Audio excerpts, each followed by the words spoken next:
अस्सलाम and welcome to the show Sana एक पाकिस्तानी। रात चाहे कितनी ही गहरी क्यों ना हो जाए, लेकिन वाशिंगटन डीसी के रहने वाले कभी सोते नहीं हैं। यहाँ पर मौजूद यूथ इतना एंथुजियास्टिक है कि रात गए भी सड़कों पर मौजूद रहता है। पाकिस्तानी यंगस्टर्स यहाँ पर किस तरह से आगे बढ़ते हैं और दूसरे लोगों के लिए और ख़ास तौर पर अपनी कम्युनिटी के लिए क्या कुछ करते हैं, आज के इस एपिसोड में एक बार फिर हम पाकिस्तानी यंगस्टर्स के बारे में बात करेंगे।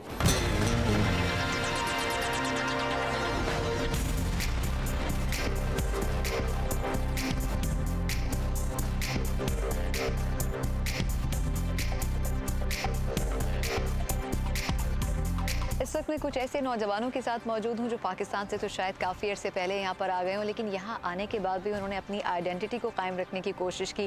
कैंप नामी organisation, Council for Advancement of Muslim Professionals, शायद बहुत से पाकिस्तानी इसका नाम नहीं भी जानते होंगे, लेकिन ये यहाँ बहुत सालों से मौजूद है। शायद 15 से 20 साल इस ऑर्गेनाइजेशन को हो चुके हैं और उसके बावजूद भी वक्त के साथ साथ बहुत से मुसलमान और पाकिस्तानी लोग इसमें शामिल होते रहे और यहाँ पर रहने वाले दूसरे लोगों के लिए बहुत कुछ करते भी रहे। किस तरह ये ऑर्गेनाइजेशन काम करती है, क्या कुछ अभी तक कर चुकी है यहाँ पर रहने वाले मुसलमानों और पाकिस्तानियों के लिए, उन्हीं से पूछते हैं। अस्सलाम वालेकुम। उस्मा, सबसे पहले तो आप ये बताएं कि आप इस काउंसिल की एग्जीक्यूटिव डायरेक्टर भी हैं, डिप्टी एग्जीक्यूटिव डायरेक्टर भी हैं। इसका मकसद क्या है बुनियादी तौर पर? The meaning of this is, so I'm the Deputy Executive Director. There's an Executive Director that has the most executive power within the organization, but we're a national board and we really work as a team. So it's really just that I have happened to be with the organization longer, so I'm familiar with all of the different programming that we do. But at the national level, we just assist each of the chapters in trying to be active and continue the mission of CAMP. चलिए उस्मा, आपसे मज़ीद भी बात करेंगे। इस वक्त हम एक और प्रोफेशनल जो कि कैंप के एक्टिव मेंबर भी हैं, लेकिन इसके अलावा भी बहुत कुछ करते हैं, बाबर नवाज, उनसे पूछते हैं। बाबर, आपसे बात करने के लिए खासा ऊंचा होना पड़ेगा। मैं नीचे हो जाता हूँ। चलिए फिर ठीक है। अच्छा, ये बताएं कि आप कैंप से हट के क्या कुछ करते हैं? मेरा जी अपना I'm in healthcare and I own few assisted living facilities for seniors in Maryland. उसके साथ साथ एक सॉफ्टवेयर कंपनी भी है अपनी और we actually make healthcare softwares. So that's something else I do on site as well. अच्छा, camp में आने का ख्याल क्यों आया और इसमें आने के बाद ज़िंदगी में कितनी तब्दीली आई प्रोफेशनल होने की हैसियत से? कैंप में बेसिकली मेरा जो मेन फोकस है वो ये है कि the reason I joined it because to help other Muslims actually, क्योंकि हमारी मुस्लिम कम्युनिटी में बहुत टैलेंट है, बहुत ही ज़्यादा टैलेंट है। तो गोल तो ये है कि अगर मेरी वजह से किसी को कोई फ़ायदा हो सकता है, so I will be more than happy to help them for the advancement of their careers actually. कोई अगर असिस्टेड लिविंग में आना चाहता है या कोई सॉफ्टवेयर कंपनी स्टार्ट करना चाहता है, I am there to help them. ठीक है, चले मैं आप लोगों के पास वापस आऊँगी। अब मैं चलती हूँ। अफगन शेख हमारे साथ मौजूद हैं। बड़ा ही दिलचस्प और बड़ा मुश्किल नाम था, बड़ी मुश्किल से अफगन याद किया है मैंने। अच्छा, ये बताएं आपका एक्सपीरियंस कैंप के साथ कैसा रहा और कैंप को आपने किस तरह का पाया? जो कैंप का चीज़ है, मैं अभी यहाँ पर वाशिंगटन डीसी में अभी 5 मंथ्स पहले शिफ्ट हुआ और मेरा दिल लगता था कि मैं किसी और मुसलमानों प्रोफेशनल के साथ मिलूं, उनसे बात करूं और देखें कैसे किस किस्म के कनेक्शन बन सकते हैं। सो किसी ने मुझे बताया था कि कैंप के मतलब, फिर मुझे बाबर से मुलाकात हुई और जो ये लोग यहाँ पर है जो कैंप के। तो आप इससे पहले पाकिस्तान में थे या कहीं? नहीं, मैं यहाँ मैं कैलिफोर्निया में था। ठीक है। मेरी जो बैकग्राउंड है मार्केटिंग और वो ब्रांडिंग में। सो अब जो मेरी कोशिश है कि इतना जो टैलेंट है यहाँ पर उसका कोई फ़ायदा होना चाहिए पूरी कम्युनिटी के लिए। सो जो लोग पाकिस्तान से आ रहे हैं कि कोई दूसरे मुसलमान कंट्री से आ रहे हैं, उनके पास कोई बेस होना चाहिए यहाँ पर, कि प्रोफेशनल बेस होना चाहिए कि वो कनेक्शंस बना सकते हैं, उनकी थोड़ी सी सोशल भी आउटिंग हो जाती है, थोड़ी सी वो बिज़नेस कनेक्शंस भी बन जाते हैं। सो यही इसका फ़ायदा है कैंप का। अच्छा, पाकिस्तान से बहुत सारे लोग आते हैं, जैसे आप 10 या 12 साल पहले आए, तो जो स्टूडेंट्स होते हैं ख़ास तौर पर या फिर जो अपना करियर बनाने के लिए आते हैं, उन लोगों को शुरू में बहुत सारी चीज़ें समझ नहीं आती हैं, उनको इन्फॉर्मेशन नहीं होती उस चीज़ की। तो ये जो इस किस्म की ऑर्गेनाइजेशंस होती हैं, ये वाकई हेल्पफुल होती हैं आपको अपना करियर सही पॉइंट आउट करने में कि अच्छा मुझे ये चीज़ सेलेक्ट करनी है, हेल्पफुल हो पाती है। You just nailed it. That's exactly the purpose of this organization. इसके जो मैंने आपको बताया था कि बहुत टैलेंट है यहाँ पे हमारे पाकिस्तानी मुसलमानों में। तो कैंप का मकसद यही है कि वो आएँ वहाँ पे नेटवर्किंग करें और हेल्प लें, किसी भी किस्म की हेल्प उनको चाहिए वो यहाँ से उनको मिल सकती है to advancement for their careers actually. So if you're a doctor, if you're a lawyer, if you're a business owner, if you have any idea, if you want to start a software company, if you want, so we provide a mentorship, we provide guidance और वहाँ पे सारे जो मुसलमान आते हैं camp में, वो उनका गोल ही यही है कि एक दूसरे की हेल्प करनी है। So अगर कोई पाकिस्तानी जो भी यहाँ पे रिसेंटली मूव हुए हैं, मेरी तरह जो 12 साल पहले, आई विश के 12 साल पहले कैंप मुझे मिलता मिलता है, तो बहुत चीज़ें बहुत जल्दी स्मूथ हो जाती हैं। बिल्कुल, तो इसीलिए इसी पर्पज़ ये है कि अपने मुसलमान बहन भाइयों की जितनी हम हेल्प कर सकते हैं वो करें, और दैट्स आवर गोल बेस। ठीक है। अच्छा अफगान, आप जैसे आपने कहा कि आपने भी कुछ अर्से पहले इस ऑर्गेनाइजेशन को ज्वाइन किया है, तो अगर पाकिस्तान से रहते हुए कुछ स्टूडेंट्स हों या कोई ऐसे यंगस्टर्स हों जो कि चाहते हों कि वो आप लोगों के साथ कनेक्ट कर सकें, तो उसका क्या तरीका हो सकता है और क्या उनको इस तरह की कोई अपॉर्चुनिटी मिल सकती है? वो हमारा फेसबुक पेज भी है, वेबसाइट भी है, मेरा अपना पर्सनल भी मैं दे सकता हूँ। ये चीज़ ये आप लड़कियों के लिए दे रहे हैं? नहीं, ऐसा कुछ नहीं, ऐसा कुछ नहीं। अच्छा। मैं बोल रहा हूँ कि जो असली फ़ायदा है ना, कि अगर कोई किसी किस्म का ऑर्गेनाइजेशन पाकिस्तान में भी होता है ऐसे कैंप का, कि कोई ब्रांच ऑफिस होता है, फिर जब वो यहाँ पर आएँ, फिर वो उनको थोड़ा सा आसानी होती है कि वो किसी से मिलें और वो शुरू करें अपने करियर के पाथ में। और हमारे going back to the thing, हमारी वेबसाइट है camp-online.org। अब उस पर जाके हमें कॉन्टेक्ट कर सकते हैं। There is no membership fee, basically it's free. और हमें पर्सनली आप कॉन्टेक्ट कर सकते हैं, will help you, will guide you, will bring you into CAMP. अच्छा, पाकिस्तानी टैलेंट कितना ज़्यादा है और किस तरह का है, ये आप लोग बहुत अच्छी तरह समझते भी हैं। पाकिस्तानी टैलेंट को यहाँ पर अगर प्रमोट करना हो तो उसके लिए ये ऑर्गेनाइजेशन कैसे हेल्प आउट करती है? अगेन लाइक उस्मा सेड कि लेट्स से कि अगर आपके पास कोई टैलेंट है, आप ऑर्गेनाइजेशन में आते हैं, हमारे इवेंट अटेंड करते हैं, तो वहीं से ही आपको इतनी मेंटरशिप और इतनी गाइडेंस मिल जाएगी कि आपको कहीं और जाने की ज़रूरत नहीं है। क्योंकि लाइक सर, अगर लेट्स से कि आप लॉयर हैं और आप डॉक्टर हैं या आप कोई बिज़नेस स्टार्ट करना चाहते हैं, we will connect you with the right people within the organisation. और एक कल्चर ऐसा है हमारी ऑर्गेनाइजेशन का कि everybody is willing to help, everybody's willing to go above and beyond, help our Muslim brothers and sisters. So that's how it is. If talent has, skill has, do join our organization. Do come attend our events, and I promise you guys will. आप लोगों को बड़ा अच्छा मज़ा आएगा, बिल्कुल। अच्छा अफगान, आखिर में आपसे एक सवाल पूछना चाहूँगी, वो ये कि आप लोग माशाल्लाह अपने अपने प्रोफेशंस में बहुत आगे हैं, अच्छा काम भी करें, उससे जो आप लोग टाइम निकाल पाते हैं वो आप लोग इस ऑर्गेनाइजेशन को देते हैं और फुली मोटिवेटेड भी होते हैं। तो क्या कभी ऐसा महसूस नहीं हुआ कि नहीं, अपने प्रोफेशंस में आगे मुझे ज़्यादा काम करना चाहिए बजाय इसके कि मैं इस ऑर्गेनाइजेशन को और दूसरे लोगों की हेल्प आउट करूं? एक जज्बा क्या होता है एक पाकिस्तानी होने? और एक कल्चर ऐसा बनाया और चेंज हो रही हैं चीज़ें कि अब आज से जो 15-20 साल पहले सिचुएशन थी कि लोग हेल्प नहीं करते थे एक दूसरे के, वो कल्चर सारा चेंज हो गया। Everybody is willing to help each other. अब ये रियलाइज़ कर लिया कि एक दूसरे की जब तक मदद नहीं करेंगे तब तक तरक्की नहीं। सिंपल सी बात है कि आप देखेंगे दूसरे रिलीजन जो हैं वो कितने स्ट्रॉन्ग हैं। हमारा मुसलमान जो है, अब we are getting there and we will get there इंशाल्लाह next 5 to 10 years, but we are heading in the right path. So 5 to 10 years क्यों? Okay, next year. अभी ज़रूर होना चाहिए। Or again, like Afghan said, we're working on a movie for Malaz documentary. So this is actually something for our community, और उसके लिए हमें resources चाहिए, help चाहिए, funding चाहिए. So through your channel, if you can, anyone who's willing to help us, please join camp and we'll work as a team together and create awareness out there. ठीक है, बहुत बहुत शुक्रिया। हमारे साथ अफगान शेख मौजूद थे, उसके अलावा बाबर नवाज और उज़मा कलीम हमारे साथ मौजूद थी। कैंप एक ऐसी ऑर्गेनाइजेशन है जो है तो council for Advancement of Muslim professionals, लेकिन सिर्फ नाम से जाहिर नहीं होता है। ये लोग ऐसे लोग हैं जो कि अपने अपने प्रोफेशंस में शायद बहुत आगे जा चुके हैं, लेकिन ये दूसरे लोगों की मदद इसलिए भी करना चाहते हैं क्योंकि पाकिस्तानी कम्युनिटी यहाँ पर एक स्ट्रॉन्ग पोजीशन में आ सके। खासतौर पर वो पाकिस्तानी टैलेंट जो यहाँ पर कुछ करना चाहता है उसको वो प्लेटफॉर्म मिल सके ताकि वो आगे बढ़ सके और अपने मुल्क का नाम रोशन कर सके। ऐसे ही बहुत सारे पाकिस्तानी नौजवानों की हमें पाकिस्तान के अंदर भी ज़रूरत है। इन पाकिस्तानियों से तो आप मिले, लेकिन आगे चलकर कुछ और पाकिस्तानियों से भी आपकी मुलाकात होगी, लेकिन इस ब्रेक के बाद।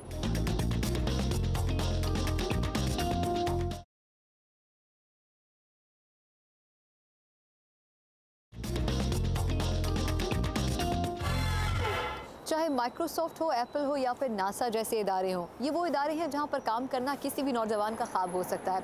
आपको एक ऐसी पाकिस्तानी लड़की से मिलवाती हूँ जिसे नासा जैसे इदारे में काम करने का मौका मिला। किस तरह से वो इस इदारे तक पहुंची, कैसे जॉब हासिल की और अब वहाँ पर उसके काम करने का एक्सपीरियंस कैसा रहा है, उसी की ज़बानी जानते हैं। कई पाकिस्तानी नौजवान ये ख्वाब लेकर अपने करियर में आगे बढ़ते हैं कि वो किसी न किसी ऐसे इदारे का हिस्सा बनेंगे जो कि दुनिया भर में पहचाना जाता है। नासा भी उन चंद इदारों में से एक है। दुनिया भर में न सिर्फ इसका नाम है बल्कि बहुत सारे लोग इसका हिस्सा भी बनना चाहते हैं।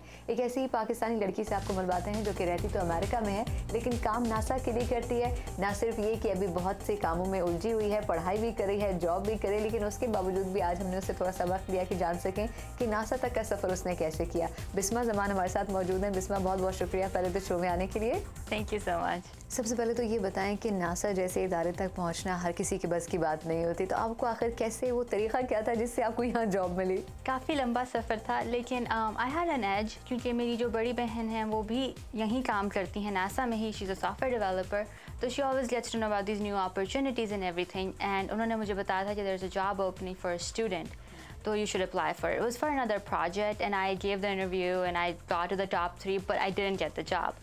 लेकिन उससे ये एक अच्छी बात हुई कि मुझे जो यहाँ की रिक्रूटिंग लेडी हैं उनको मैं बहुत अच्छी लगी। तो then after like 2-3 months this job was opened, और मैं तो बल्कि पाकिस्तान थी अपनी फैमिली साथ vacationing and all that summer में। तो इन्होंने मेरा HR को फॉरवर्ड किया था रेज्यूमे कि she is a very competent employee, तो आप लोग ज़रूर देखें। तो तब मुझे बल्कि इनकी तरफ से कॉल आई और इन्होंने बल्कि मुझे स्पेशली मेरी बहन को लोकेट किया, उनसे नंबर लिया और मुझे पाकिस्तान कॉल किया और उन्होंने मेरा टेलीफोनिक पहले इंटरव्यू किया। And then they were really impressed and very happy कि मतलब you know they are finding somebody competent enough for the job. तो जैसे ही बल्कि मुझे अभी भी याद है कि मेरी फ़्लाइट ट्यूसडे की थी और थर्सडे को मेरा सेकंड इंटरव्यू था।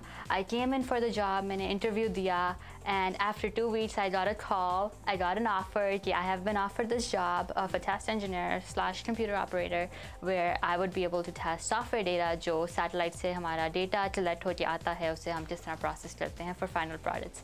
तो this is a little bit like a short summary of how I landed this job. अच्छा, ये तो आपने नासा तक का अपना सफ़र बताया, यहाँ पर आने के बाद आपके काम की नौइयत क्या है, किस तरह से आप नासा की टीम के साथ काम करती हैं, वो थोड़ा सा हमें बताएं। जो हमारा जिस तरह सैटेलाइट के ऊपर जाती है टू कलेक्ट डेटा, वो जो सारा डेटा आता है there just numbers and alphabets, उनका कोई मतलब मानी नहीं होता है such for the bigger public या फॉर रिसर्चर्स वो नहीं यूज़ हो सकता।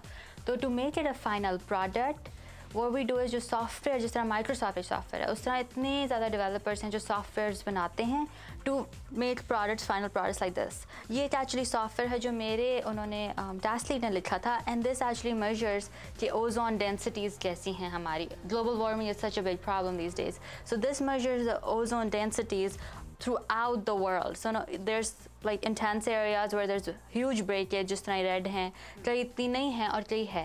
तो that's like some of the stuff we do कि जो फाइनल प्रोडक्ट्स पब्लिक यूज़ के लिए होती हैं, कि जिस तरह ये नासा की वेबसाइट पे भी लगी हुई हैं, और जो फर्दर रिसर्च के लिए कि जिससे इस तरह बेहतर कर सकता है कि जो क्लोरीन की कॉन्सेंट्रेशंस हैं, ब्रोमीन की, देयर अदर केमिकल्स, तो उनकी कॉन्सेंट्रेशंस किस तरह इम्प्रूव की जा सकती हैं, या ज़्यादा हैं तो कम की जा सकती हैं। So this is what we do. जो हमारी सॉफ्टवेयर टेस्टिंग है, it provides opens up doors for all these other opportunities. अच्छा, पाकिस्तान में पढ़ने वाले जो बच्चे हैं या जो इंजीनियरिंग के शोबे से जुड़े हुए हैं नौजवान, वो अगर नासा का या इस किस्म के दूसरे इदारों का हिस्सा बनना चाहें, वो किस तरह आ सकते हैं? कौन सी ऐसी स्पेसिफिक चीज़ है जो अगर वो पढ़ें तो उसमें आगे फ्यूचर में उनको हेल्प कर सकती है? Well, I would say Pakistan में हों स्टूडेंट्स या यहाँ पे हों, first and foremost I would say you need to take initiative. मैं बहुत ज़्यादा मेरे कई फ्रेंड्स हैं और लाइक कि हम 18 के हैं या 19 के हैं तो हमें कहाँ जॉब मिलेगी, there is no job, internship, there so many problems. I would say कुछ और नहीं मिलता तो आप वॉलंटियर करें। You have to work with scientist. अगर आप इंजीनियरिंग में जाना चाहते हैं, श्योर, अगर आप इवन फिज़िक्स में मेजर करना चाहते हैं, किसी साइंस में, मैथ में, just pick something which is technical, science या मैथ, क्योंकि उसी की ज़्यादा ज़रूरत होती है। तो आप उस तरह के कोर्सेज़ लें और मतलब उसमें अगर आपकी डिग्री ना भी हो, but if you are good enough at what you do, these companies hire you। जिस तरह मेरी अभी डिग्री फिनिश नहीं हुई है, but they think I have what it takes to do the job and I'm hired। तो I would highly suggest if you're a younger person, कुछ और नहीं, don't think about the money right now because you have a long way। आप जाएं, आप volunteer करें, extra curricular में participate करें। कोई रोबोटिक्स क्लब है for students here in America, उसे जाके ज्वाइन करें। You learn so much. अपने टीचर्स के पास जाएं, उनसे क्वेश्चंस पूछें। The opportunities are unlimited as long as you are determined, anything is possible, so anybody can land a job here। अच्छा, आखिर में अभी आप इस वक्त पढ़ाई भी अपनी मुकम्मल कर रही हैं, नासा में आप इस वक्त काम भी कर रही हैं, आगे के लिए क्या सोचा है कि साइंटिस्ट बनना चाहती हैं, नासा में कोई स्पेशल डिग्री कुछ करना चाहती हैं, इस प्रोफेशन को कंटिन्यू करना चाहती हैं या बस पार्ट टाइम जब तक पढ़ाई चल रही है तब तक करना है? अभी जब तक मेरा कॉलेज ख़त्म नहीं होता, I am definitely going to stick with this job. मैं यही जॉब करूँगी और उसके बाद बिकॉज मेरा जो अपना फील्ड है इज़ केमिकल इंजीनियरिंग, तो आई really hope to go in that field also. Because the thing is, यहाँ पे इतने लोगों से मैं मिली हूँ. Networking is also a great thing I would like to add. कि जितनी आप कर सकते हैं, मैं अब इतने लोगों को यहाँ जानती हूँ, like, oh, आपको कभी help चाहिए, we know someone who's a PhD in chemical engineering. आपको advice चाहिए तो आप उनसे जाके बात करें.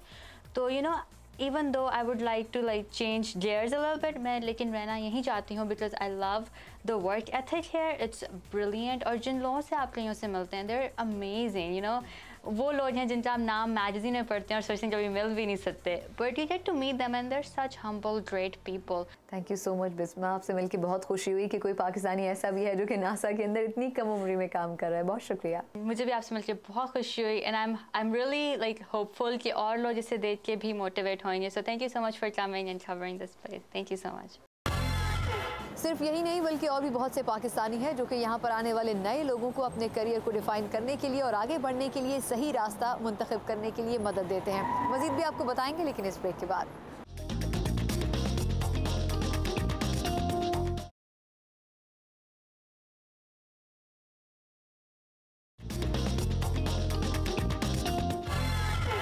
इदारों से हटकर अगर बात की जाए तो कुछ लोग इनफरादी तौर पर भी यहाँ पर आने वाले यंग प्रोफेशनल्स को जॉब्स ढूंढने के हवाले से मदद फराहम करते हैं. ऐसे ही एक पाकिस्तानी से हमें मिलवा रही हैं सारा तमान. Brian, once again, I'm really excited that you got through the second round of interviews. Congratulations. आज हम मिलने जा रहे हैं कराची से ताल्लुक़ रखने वाले सुफियान यूसुफी से, जिन्होंने अमेरिका में न सिर्फ अपने लिए कामयाबी का रास्ता निकाला बल्कि बहुत से नए स्टूडेंट्स को भी आगे आने में मदद दे रहे हैं. सो आइए उनसे मिलते हैं. All the best. Sufiyan, thank you so much हमारे लिए भी अपने बिजी स्केड्यूल में से टाइम निकालने का. My pleasure. Thank you. मैं थोड़ा सा ये आपको बताना चाहूँगी व्यूअर्स को कि सुफियान कराची से आए. यहाँ पे उन्होंने कार्नेगी मेलन यूनिवर्सिटी से, जो अमेरिका की बेहतरीन यूनिवर्सिटीज़ में से एक है, वहाँ से मास्टर्स किया. उसके बाद डिलॉयट कंसल्टिंग कंपनी में अब मैनेजमेंट लेवल पे काम कर रहे हैं और ये कंपनी दुनिया की सबसे बड़ी कंपनीज़ में से एक है. तो सुफियान, ये बताएं, इतनी सारी कामयाबी के पीछे बहुत सी मेहनत भी होगी यकीनन, उसके बारे में थोड़ा सा बताएं. पाकिस्तान से जब आप अमेरिका आए थे, किन एक्सपेक्टेशन के साथ, कितनी तैयारी के साथ आए थे? मेरी तैयारी आई विश उससे बेहतर होती जितनी के थी. मैंने इतना कुछ ख़ास सोचा नहीं था. मुझे बस ये था कि पाकिस्तान के हालात अच्छे नहीं थे. मेरे वालिदैन काफ़ी परेशान थे. वो चाहते थे कि मैं बाहर जाऊँ, तालीम हासिल करूँ. मेरे दोस्त सारे जा रहे थे, तो जहाँ जहाँ उन्होंने अप्लाई किया वहाँ मैंने अप्लाई कर दिया. तो आप 2001 में आए थे, उसी साल 9/11 हुआ. उसके बाद से बहुत से लोगों का ये भी ख्याल है कि अगर आप पाकिस्तानी हैं या मुसलमान हैं अमेरिका में, तो शायद आपके लिए जॉब ढूंढना मुश्किल हो, आपके लिए अपॉर्चुनिटीज़ कम हो गई हों. आपका एक्सपीरियंस कैसा रहा? मेरे नज़दीक ये सारी चीज़ें आपके अपने ऊपर होती हैं कि आप अपने आप को एज अ पर्सन कैसे देखते हैं. कि आपकी आइडेंटिटी ये है कि आप एक बहुत ही इंटेलिजेंट, स्मार्ट किस्म के इंसान हैं, या आपकी आइडेंटिटी ये है कि आप अपने आप को मुसलमान या पाकिस्तानी या कुछ और समझते हैं और सारी दुनिया आपको देखे जा रही है और इसलिए आपको प्रॉब्लम होगी. मुझे ऑनेस्टली ज़रा भी कोई दिक्कत या परेशानी या इस किस्म का कुछ सामने नहीं आया कि किसी ने कभी मुझे डिफरेंटली ट्रीट किया हो या कुछ और सोचा हो मेरे बारे में. हो सकता है सोचा हो, बट मेरे मुंह पे कभी मैंने इस तरह फ़ील नहीं किया. मल्टीपल अवार्ड्स आपको मिल चुके हैं अपनी जॉब में, कामयाब हैं आप, लेकिन आपने अपने ऊपर ख़ुद ये रिस्पॉन्सिबिलिटी ली है कि अब आप यूनिवर्सिटीज़ में जाके टैलेंटेड लोगों को भी स्कोप आउट करते हैं अपनी कंपनी के लिए, डिलॉयट के लिए. क्या वजह है कि ये रिस्पॉन्सिबिलिटी आपने अपने ऊपर लेने का सोचा? जब आप कामयाब हैं, why not just continue with your work? I think इसके 2 रीज़न्स हैं. पहला तो ऑब्वियसली मेरे काम का रीज़न है, बिज़नेस नीड है, वी नीड टॉप पीपल. जो सेकंड रीज़न है वो ये है कि जब मैं एक इंटरनेशनल स्टूडेंट था और मैं जॉब्स के लिए जाता था या इंटरव्यूज़ के लिए जाता था अपने स्कूल के थ्रू, मैं देखता था कि जो यूनिवर्सिटी के करियर सर्विसेज के लोग थे उनको नहीं पता था कि मेरी रिक्वायरमेंट्स क्या हैं. रिक्रूट करने लोग आते थे, उनको नहीं पता होता था कि वीज़ा रिक्वायरमेंट्स क्या होती हैं, इन लोगों को क्या चाहिए है, क्या करना है. तो बहुत ही ज़्यादा एक डिस्कनेक्ट था बीच में. सो मैंने कहा ठीक है, अगर if I want to change something, अगर मैं किसी चीज़ को बदलना चाहता हूँ, अपने स्टूडेंट्स की हेल्प करना चाहता हूँ और अपनी कंपनी की भी हेल्प करना चाहता हूँ, then I need to do something about it. Professional level पर तो आप लोगों की हेल्प करते हैं, बट आई नो कि आप पर्सनल लेवल पर भी बहुत से पाकिस्तानीज़ की हेल्प करते हैं जो पहली बार अमेरिका आ रहे होते हैं पढ़ने के लिए. कैसे वक्त निकालते हैं और कैसे जगह निकालते हैं, फ़िज़िकल स्पेस भी और अपने दिल में भी? मैं पाकिस्तान को बहुत ओ करता हूँ और हमेशा करूँगा. जितना कुछ है आज वो सब पाकिस्तान से ही शुरू हुआ था, and it has to go back to Pakistan, right? Because Pakistan has made so many of us, और हमने पाकिस्तान के साथ क्या किया, so I feel indebted. So Sufiyan, जाने से पहले एक क्वेश्चन मैं आपसे ज़रूर पूछना चाहूँगी, जो आई एम श्योर के बहुत सारे व्यूअर्स भी इसका इंतज़ार कर रहे होंगे। जब आप इंटरव्यू देने जाते हैं जॉब के लिए, क्या देख रहे होते हैं एम्प्लॉयर्स, किस तरह से आप अपने आप को बेहतरीन तौर पे प्रेजेंट कर सकते हैं ताकि आप कामयाब हो सकें? नंबर 1, आई थिंक आपको एक प्रॉब्लम सॉल्वर होना चाहिए। नंबर 2, सच बोलें, ओवरस्टेट अंडरस्टेट ना करें, अपनी स्ट्रेंथ्स को हाईलाइट करें। नंबर 3, जानने की कोशिश करें कि वो कौन सी प्रॉब्लम है जो कि एम्प्लॉयर आपको हायर करके सॉल्व करना चाह रहा है। Just be confident, be yourself, be truthful, and that's it. Thank you so much हमारे लिए टाइम निकालने का, बहुत बहुत शुक्रिया। Pleasure, thank you very much for your time. कई इदारे ऐसे हैं जो कि यहाँ पर आने वाले पाकिस्तानी नौजवानों की और ख़ासतौर पर किसी भी मुल्क से आने वाले नौजवानों की मदद करने के लिए यहाँ पर मौजूद होते हैं। सिर्फ आपको करना ये होता है कि उन इदारों से अपना राब्ता जोड़ सकें। मज़ीद जानते हैं इन इदारों के बारे में साकिबुल इस्लाम से।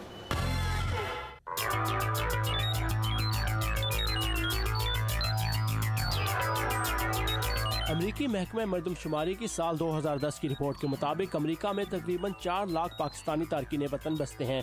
नॉन इमिग्रेंट स्टेटस के हामिल और स्टूडेंट्स को मिलाकर ये तादाद 7 लाख तक पहुंच जाती है,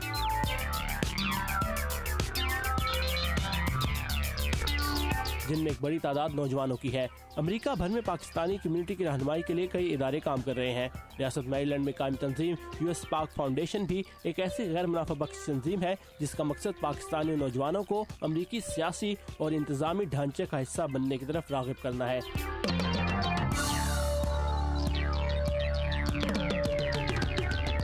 आइडिया ये था कि जो है इन बच्चों को एक्सपोजर दिया जाए, इस किस्म का एक्सपोजर दिया जाए कि वो देख सकें कि ये तमाम चीज़ें इनके लिए अवेलेबल हैं, मैसर हैं, कोई रुकावट नहीं है इन चीज़ों को हासिल करने में, और फिर उनको गाइडेंस दी जाए, उनको रास्ता दिखाया जाए कि इन तमाम मकासद में वो सक्सेसफुल कैसे हो सकते हैं और आगे कैसे बढ़ सकते हैं। इस मकसद के लिए हर साल ये तंजीम अमरीकी दारुल हुकूमत वाशिंगटन में एक यूथ कॉन्फ्रेंस का इनेकाद करती है, जिसमें अमरीका भर से पाकिस्तानी बच्चों और नौजवानों को बुलाया जाता है और उन्हें अमरीकी सियासी इदारों की सैर करवाई जाती है और इनके काम करने के तरीकाकार के बारे में बताया जाता है।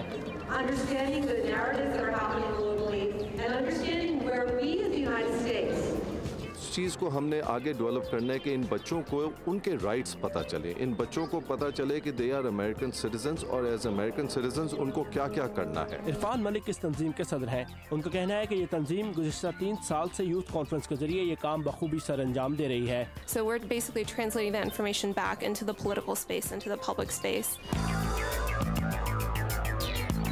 अमेरिका भर में पाकिस्तानियों की एक बड़ी तादाद कारोबारों से भी मुंसलिक है। ओपन यानी ऑर्गेनाइजेशन ऑफ पाकिस्तानी एंटरप्रेन्योर के नाम से कायम एक तंजीम का मकसद पाकिस्तानी अमरीकियों को यहाँ मौजूद कारोबारी मौक़ों के बारे में बताना और प्रोफेशनल नौकरियाँ हासिल करने में उनकी मदद करना है। ओपन का एक चैप्टर रियासत कैलिफोर्निया के इलाके सिलिकॉन वैली में कायम है, जिसे कंप्यूटर और जदीद टेक्नोलॉजी का गढ़ समझा जाता है।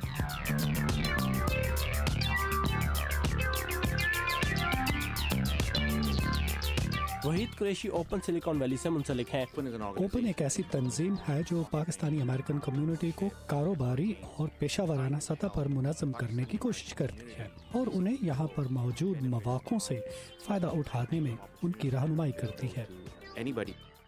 Naeem Zafar open silicon valley के सदर रह चुके हैं। लोगों की मदद कर रहा हूँ कि कंपनी कैसे स्टार्ट करते हैं और कैसे तरीका क्या होता है सिलिकॉन वैली का स्टार्टअप का, पैसे कैसे रेज करते हैं, आइडिया कैसे वैलिडेट करते हैं। नईम ज़फ़र का कहना है कि ओपन और इस तरह की दूसरी तंजीमों की कोशिशों से गुज़िश्ता चंद सालों में प्रोफेशनल शोबों और कारोबारों में पाकिस्तानियों की तादाद में इजाफा हुआ है। तो आज के इस एपिसोड से आपको अंदाज़ा हो गया कि अगर आप में टैलेंट मौजूद हो और आपका सही रास्ता मुंतखब करने के लिए आपकी मदद करने वाला कोई मौजूद हो तो फिर यकीनन कामयाबी के दरवाजे आपके लिए खुल जाते हैं। कल एक नए एपिसोड में एक नए टॉपिक के साथ आपसे फिर मुलाकात होगी। तब तक के लिए सना पाकिस्तानी को इजाज़त दीजिए। अल्लाह हाफ़िज़।